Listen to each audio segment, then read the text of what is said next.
Hello everyone! It's another cake order. Ang kanyang size is 6 by 4. Tapos, ang kanyang flavor is vanilla chiffon na may caramel filling. Tapos, pakinisin lang natin bago natin ilagay yung kanyang pinaka-final color. Ayan, ang kanyang final color ay yellow gold. Tapos, meron lang siyang touch ng black. Black and gold kasi ang kanyang theme. Pakinisin lang natin bago natin ilagay yung kanyang pinaka-black.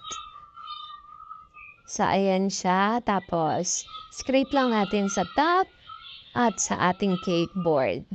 Tapos, ilagay na natin ang kanyang black design na paganyan lang sa pinaka-ilalim niya.